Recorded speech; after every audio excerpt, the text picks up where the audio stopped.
لبيك اللهم لبيك لبيك لا شريك لك لبيك إن الحمد والنعمة لك والملك لا شريك لك لبيك.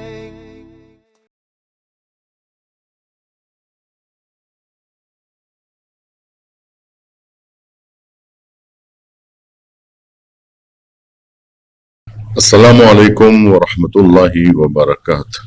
اعوذ باللہ من شر الشیطان اللعین الرجیم. بسم اللہ الرحمن الرحیم.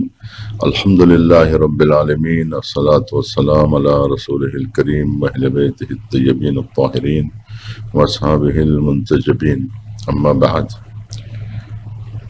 بسم اللہ الرحمن الرحیم. وَأَذِّن فِي النَّاسِ بِالْحَجِّ. جیسا کہ آپ حضرات جانتے ہیں کہ ہم حج کے سلسلے سے یہ گفتگو کا آغاز کر رہے ہیں. حج نہایت ہی اہم ترین عبادت ہے اور عبادات میں ایک امتیازی خصوصیت حج کو حاصل ہے. حج نہایت ہی پسندیدہ عبادت رہی ہے انبیاء کی، مرسلین کی، ائمہ اطہار علیہم السلام کی، کہ وہ بے انتہا حج کو اہمیت دیا کرتے تھے. موسم حج جب بھی آتا ائمہ علیہم السلام کئی بار حج کیا کرتے تھے. اس طرح حج کو ایک خاص اہمیت حاصل ہے. وہ کیوں حاصل ہے اس پر ہم گفتگو کریں گے. پہلی بات تو یہ ہے کہ عبادات اللہ سبحانہ و تعالیٰ نے بندوں کے فائدے کے لیے رکھے ہیں. کوئی عبادت ایسی نہیں ہے کہ جس میں بندوں کا فائدہ نہ ہو. اس لیے کہ اللہ سبحانہ و تعالیٰ غنی مطلق ہے، وہ بے نیاز ہے. اس کو کسی کی عبادت کی کوئی ضرورت نہیں ہے. اللہ سبحانہ و تعالیٰ کو نہ بندوں کی نمازوں کی ضرورت ہے، نہ ان کے روزوں کی ضرورت ہے، نہ ان کے حج کی ضرورت ہے، نہ ان کے زکوٰۃ کی ضرورت ہے. یہ سارے فوائد خود بندوں کو پہنچتے ہیں. اللہ سبحانہ و تعالیٰ غنی مطلق ہے، وہ بے نیاز ہے، ہر عبادت سے بے نیاز ہے. بعض لوگ اللہ سبحانہ و تعالیٰ کے متعلق کہتے ہیں کہ نعوذ باللہ وہ بھی خود غرض ہے کہ اس نے مخلوقات کو اگر خلق کیا ہے، یا اس نے یہ بات کہی ہے کہ ما خلقت الجن والانس الا لیعبدون، کہ میں نے جن و انس کو نہیں خلق کیا ہے مگر یہ کہ وہ میری عبادت کریں. تو اس سے یہ گمان ہوتا ہے کہ اس نے اپنی عبادت کی خاطر مخلوقات کو خلق کیا ہے اور بندگان خدا کو خلق کیا ہے جس میں اس کی ضرورت ہے، اس کی نیاز اور اس کی ضرورت پوری ہوتی ہے عبادتوں سے. ایسا ہرگز نہیں ہے کہ بندوں کی عبادت سے اللہ کی نیاز پوری ہوتی ہو اور اللہ کی ضرورت پوری ہوتی ہو. عبادت خود انسان کے ارتقاء کے لیے اور انسان کی ترقی کے لیے اور اس کی عظمت کو دوبالا کرنے کے لیے ضروری ہے کہ انسان عبادت کے ذریعے سے کمال حاصل کرتا ہے. عبادت اس نردبان کی طرح ہے، ان سیڑھیوں کی طرح ہے جس سے گزر کر انسان بلندیوں کو چھوتا ہے. اگر انسان کو بلندی چاہیے، کمال چاہیے، تو وہ کمال قرب الہی میں ہے، اور قرب الہی عبادت کے ذریعے سے انسان کے نصیب میں آتی ہے. کہ جیسے جیسے وہ عبادت کرتا جاتا ہے، جیسے جیسے وہ سجدے بجا لاتا جاتا ہے، وہ اللہ سبحانہ و تعالیٰ سے نزدیک ہوتا ہے. قرب الہی سب سے بڑا مقصد ہے عبادات کا، اور یہ قرب سے فائدہ انسان کو حاصل ہوتا ہے اور انسان کو کمال نصیب ہوتا ہے اس عبادت کے ذریعے سے. لہذا اللہ سبحانہ و تعالیٰ نے بندوں پر نماز فرض کی، روزے فرض کیے، اسی طرح سے حج کو فرض کیا. مگر یہ ایک ایسی عبادت ہے جو زندگی میں ایک مرتبہ انسان پر واجب ہوتی ہے. جیسے روزہ مہینے میں، سال میں ایک مہینہ واجب ہے، اسی طرح سے حج پوری زندگی میں ایک مرتبہ واجب ہوتا ہے. اگر مستطیع بھی ہو جائے تب بھی ایک ہی مرتبہ واجب ہوگا، اور اگر وہ حج بجا لے آئے تو پھر مستطیع ہونے کے باوجود بھی اس پر حج واجب نہیں ہوگا، ایک ہی بار بجا لانا ضروری ہوتا ہے.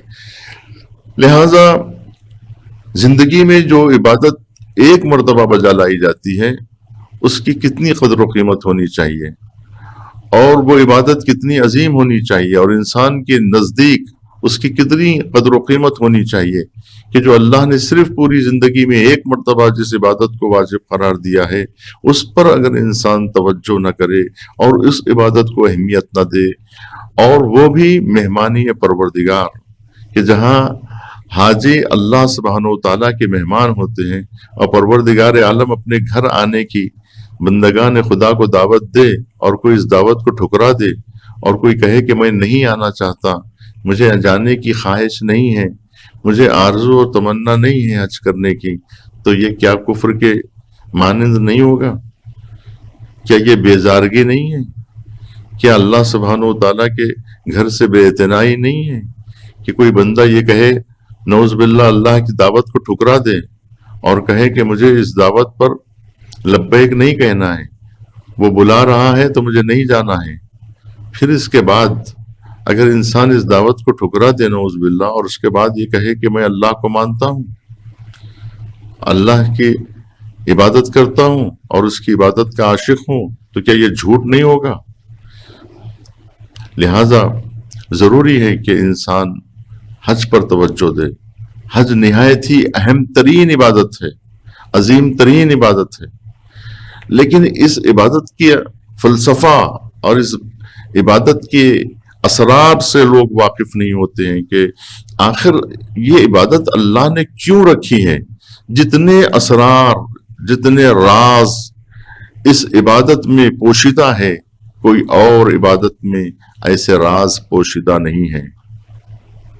وہ کتنی حقیقتیں ہیں اور وہ کتنی فضیلتیں ہیں جو اس عبادت میں پوشیدہ ہیں.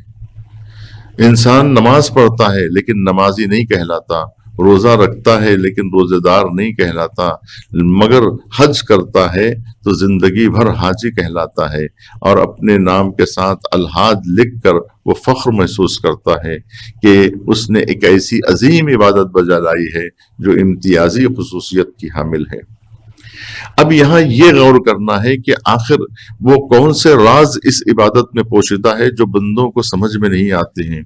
یہ سمجھ میں نہیں آتا ہے کہ اللہ سبحانہ و تعالیٰ نے یہ عبادت اور یہ فریضہ کیوں واجب قرار دیا ہے. حج صرف مکے ہی میں کیوں ہوتا ہے؟ خانہ کعبہ ہی کا طواف کیوں کرنا چاہیے؟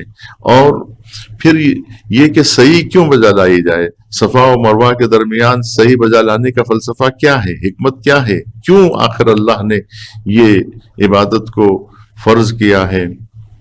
پھر کیوں تقصیر رکھی ہے؟ پھر کیوں اللہ سبحانہ و تعالیٰ نے احرام باندھنے کو کہا ہے؟ اس کے پیچھے کیا حکمت عملی ہے اللہ سبحانہ و تعالیٰ کی؟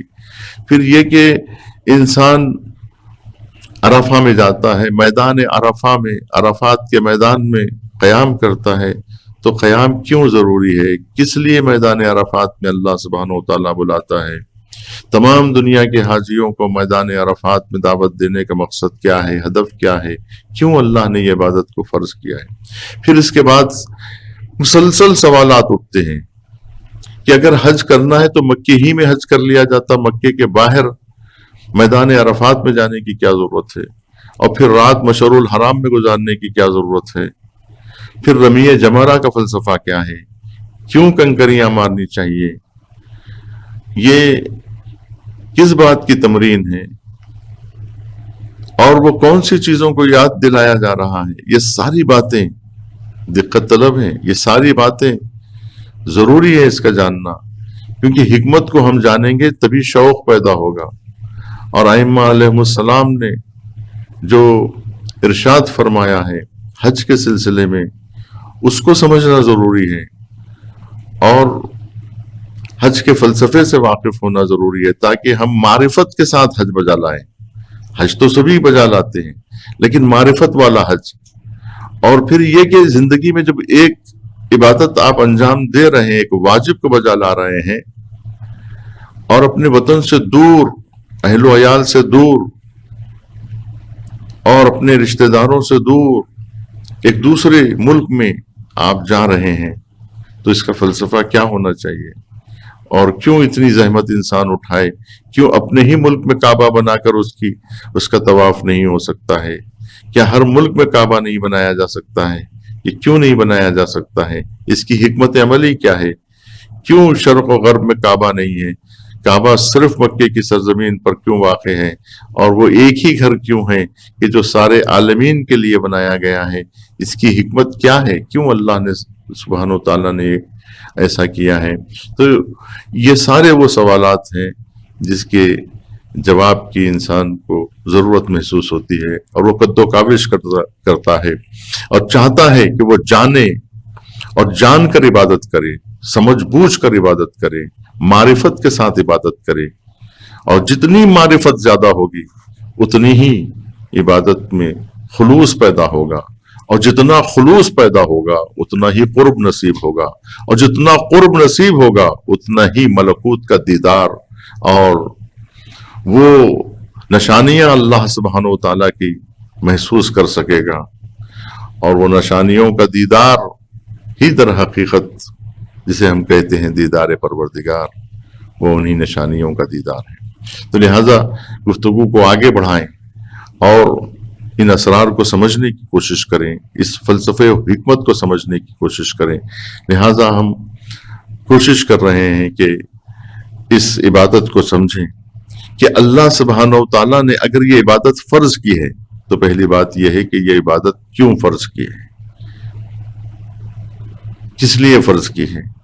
کیونکہ فعل الحکیم لا یخلو عن الحکمہ، حکیم کا جو فعل ہوتا ہے وہ حکمت سے خالی نہیں ہوتا ہے۔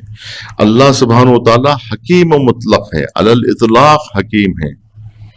وہ کوئی کام ایسا نہیں کر سکتا، وہ کسی چیز کا حکم نہیں دے سکتا جس کے پیچھے کوئی حکمت نہ ہو، جس کے پیچھے کوئی ہدف نہ ہو، جس کے پیچھے کوئی مقصد نہ ہو، جس کے پیچھے کوئی راز چھپا ہوا نہ ہو، کوئی حقیقت پوشیدہ نہ ہو۔ اللہ سبحانہ و تعالیٰ اس چیز کا حکم نہیں دے سکتا ہے۔ کوئی نہ کوئی راز مضمر ہے، اگرچہ کہ وہ فوائد بندوں کے نظروں سے اوجھل ہوں، ممکن ہے کہ بندے اس راز سے واقف نہ ہو۔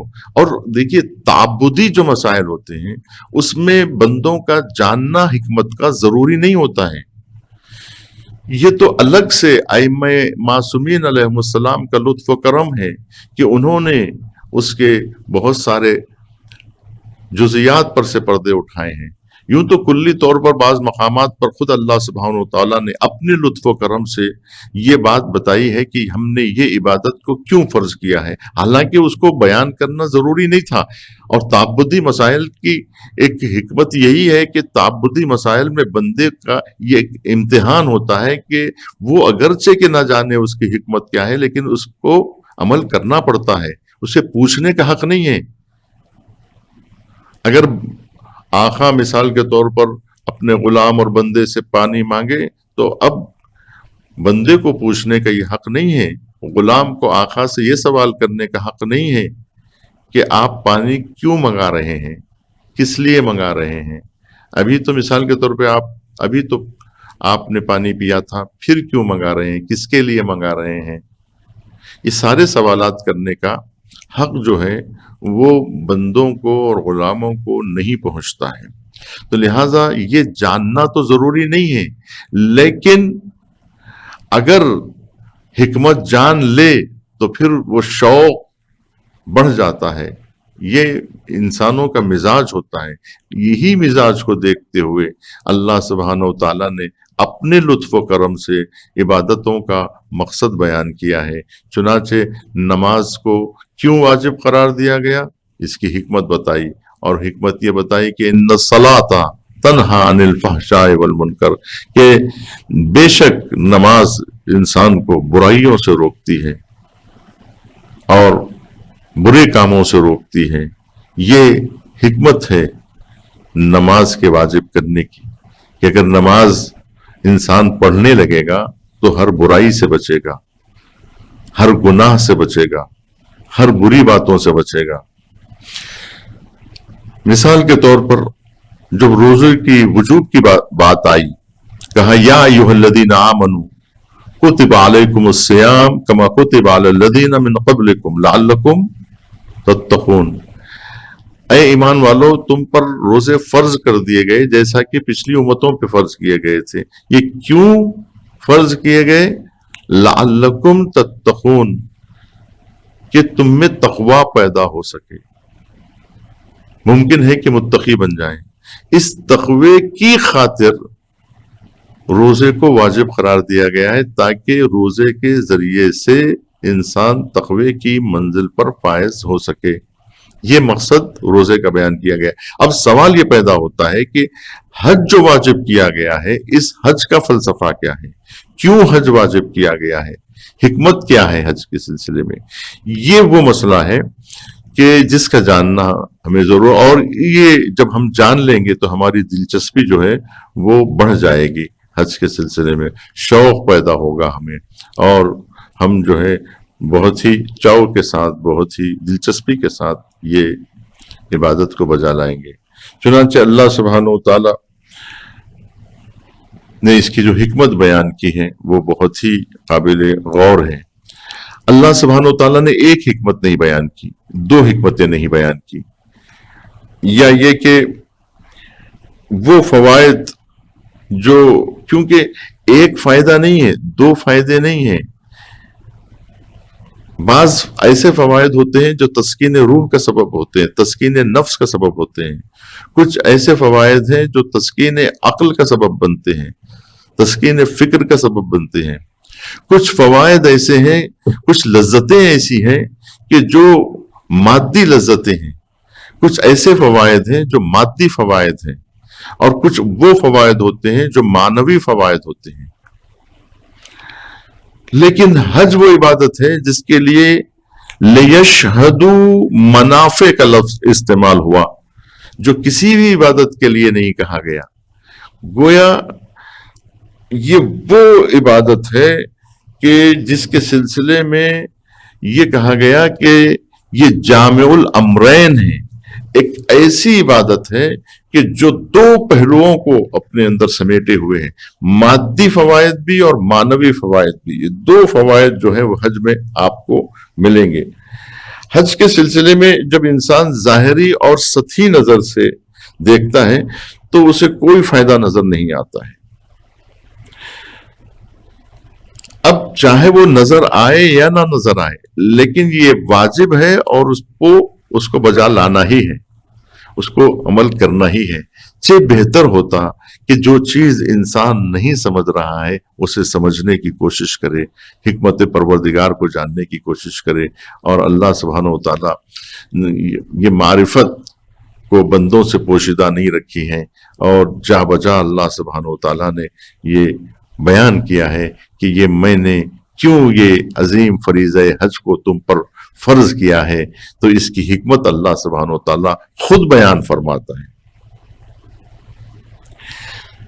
اگرچہ کہ ہم نہ جانیں، لیکن امر و نواہی پروردگار پر عمل کرنا تو بہرحال انسان کے لیے ضروری ہے، چاہے حکمت کو جانے چاہے حکمت کو نہ جانے۔ اوامر الہی اور نواہی پر عمل کرنا بشر کے لیے، انسان کے لیے، مسلمان اور مومن کے لیے نہایت ضروری ہے، واجب ہے۔ چونکہ اسلام سراپا تسلیم ہے، اسلام کا مطلب ہی یہی ہے کہ بے چوں چرا کے سر تسلیم خم کر دیا جائے اور اپنا سر معبود کی بارگاہ میں جھکا دیا جائے۔ جب وہ کہے اسلم، تسلیم ہو جاؤ اور جھک جاؤ اور اپنے آپ کو سپرد کر دو، تب کہنا پڑتا ہے اسلمت لرب العالمین، کہ میں سراپا تسلیم ہو رب العالمین کے سامنے۔ یہ جو تسلیم کا مرحلہ ہے کہ بندہ اللہ سبحانہ و تعالیٰ کے سامنے سر تسلیم خم کر دے۔ اسلام سراپا اطاعت و انقیاد کا نام ہے۔ پروردگار عالم نے ایسی عبادتیں بندوں پہ فرض کی ہے جس پر عمل کرنے سے اخروی فضائل اور معنوی نعمتیں حاصل ہوتی ہیں. لیکن اس فضیلت کے بارے میں، اس حج کی فضیلت کے بارے میں اللہ سبحانہ و تعالیٰ نے کہا ہے کہ اس میں مادی نعمتیں بھی ہیں، یعنی دنیاوی سعادت بھی ہے اور اخروی سعادت بھی ہے. دنیاوی اور اخروی دونوں سعادتیں آپ کو حج میں نصیب ہوں، حج میں آپ کے شامل حال ہوگی. تو حج ایک ایسی ہمگیر عبادت کا نام ہے. یہی وجہ ہے کہ حج کو جامع الامرین کہتے ہیں، یعنی دو امر کا جامع، یعنی دنیا اور آخرت دونوں کے فوائد اس ایک عبادت میں مضمر ہے، اس ایک عبادت میں پوشیدہ ہے. دنیا اور آخرت کی تمام خوبیاں اس حج میں پوشیدہ ہے. تو حج اسلامی احکام کا وہ مسلم الثبوت حکم ہے جس میں کوئی دو رائے نہیں پائی جاتی. اس کے واجب ہونے میں کسی قسم کا کوئی تردد نہیں پایا جاتا کہ یہ ویسے ہی واجب ہے جیسے نماز واجب ہے، جیسے روزہ واجب ہے. اسی طرح سے اور فضیلت یہ ہے کہ قرآن مجید میں ایک سورہ ہی بنام حج ہے، جبکہ کوئی سورہ جو ہے سورہ صوم اور سورہ صلاۃ نہیں ہے، لیکن سورہ حج. کیونکہ حج ایک عجیب ترین عبادت ہے. آپ خود غور فرمائیے کہ اس میں مادی اور معنوی دونوں فضیلتیں اس ایک عبادت میں مضمر ہے، پوشیدہ ہے. یعنی حج کی جو حکمت ہے، اس میں پائے جانے والے فوائد سے کما حقہ جو ہے واقفیت نہیں پائی جاتی ہے، بلکہ ان فوائد کی تحصیل میں غفلت برتی جاتی ہے. لوگ جاننے کی کوشش بھی نہیں کرتے، جاننا بھی نہیں چاہتے، اور جو چیزیں بیان کی گئی ہیں اسے سنا بھی نہیں ہے اور سننا بھی نہیں چاہتے، بلکہ فوائد کی تحصیل میں غفلت برتتے ہیں. رسول اکرم صلی اللہ علیہ وآلہ وسلم اور اہل بیت علیہم السلام کے ارشادات میں حج کی حکمت اور حج کی افادیت اور حج کی اہمیت واضح طور پر بیان کی گئی ہے. اور یہ عنوان اتنا تفصیل طلب ہے کہ جس پر ضخیم کتابیں بھی تنگ دامنی کا شکوہ کریں گی. اس مختصر سی گفتگو میں اور اس مختصر سے وقت میں تمام فضیلتیں بیان نہیں کی جا سکتی ہیں. بس اجمالی طور پر یہ کہا جا سکتا ہے کہ یہ جامع الامرین ہیں. بس یہ کہا جا سکتا ہے کہ یہ تمام منافع کا مجموعہ ہے جو اللہ سبحانہ و تعالیٰ کے اس لفظ سے لیا گیا ہے کہ لِيَشْهَدُوا مَنَافِعَ لَهُمْ. انشاءاللہ آئندہ اس کی تشریح بیان کی جائے گی کہ اللہ سبحانہ و تعالیٰ یہ ارشاد فرماتا ہے کہ اذن فی الناس بالحج، کہ لوگوں کے درمیان میں حج کا اعلان فرما دیجئے. جب آپ حج کا اعلان کریں گے، یعنی جب اذان حج دی جائے گی، تو لوگ جوغ در جوغ چلے آئیں گے. اور کیسے آئیں گے؟ پیادہ آئیں گے، سواریوں کے ساتھ آئیں گے، اور جو ہے کوئی جو ہے لاغر سواریوں پر، کوئی پیادہ گرتے پڑتے پہنچیں گے.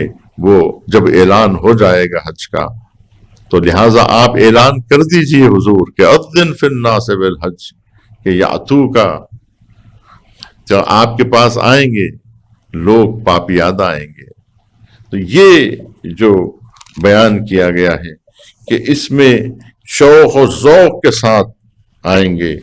تو حج کی جو اہمیت و افادیت ہے، اس سے کوئی مسلمان انکار نہیں کر سکتا ہے.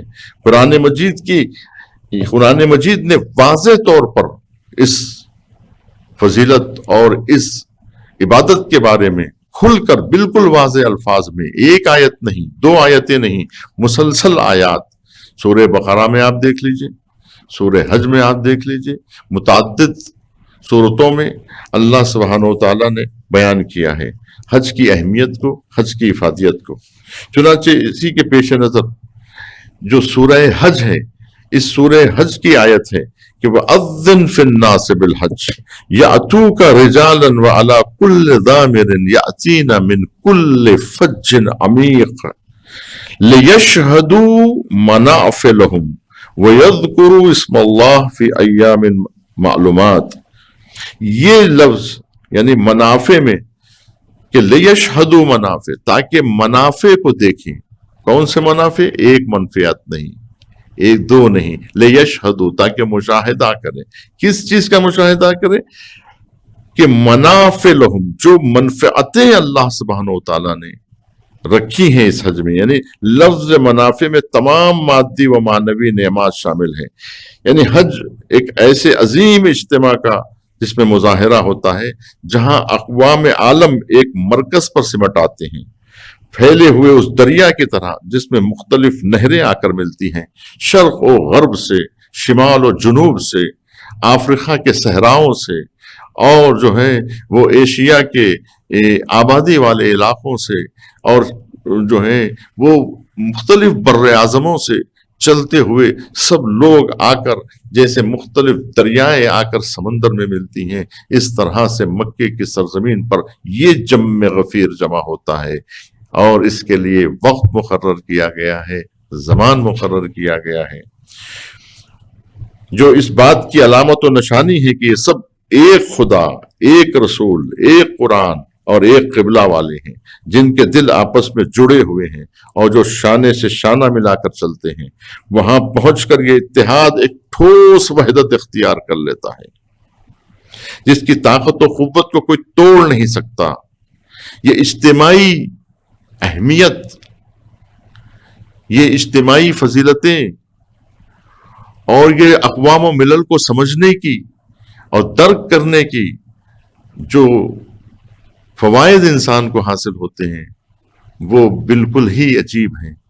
کہ انسان اپنے بھائیوں سے ملتا ہے، بچھڑے ہوئے بھائیوں سے ملتا ہے، اور ان بھائیوں سے ملتا ہے جسے زندگی میں کبھی دیکھا نہیں تھا، جن سے کبھی ملا نہیں تھا، جن سے ملاقات کا شوق تو تھا، دیکھنے کی آرزو تو تھی، لیکن کبھی ملاقات نہ ہوئی تھی. لیکن حج میں ایک ایسا اجتماع ہوتا ہے کہ جہاں سارے لوگ مختلف رنگ و روپ کے، مختلف نسلوں کے، مختلف علاقوں کے، مختلف قد و قامت کے، مختلف جو ہے نسلوں کے لوگ، وہاں مختلف خاندان و قبیلوں کے لوگ وہاں آ کر، امیر، غریب اور جو ہے خوبصورت، ہر قسم کے لوگ جو ہیں وہاں پر آپ کو دیکھنے کو ملتے ہیں، ہر قد و قامت کے، ہر رنگ و روپ کے، جس کی طاقت و قوت کو کوئی بشر توڑ نہیں سکتا ہے، جس کا مقابلہ شرک و کفر کی کوئی طاقت نہیں کر سکتی ہے.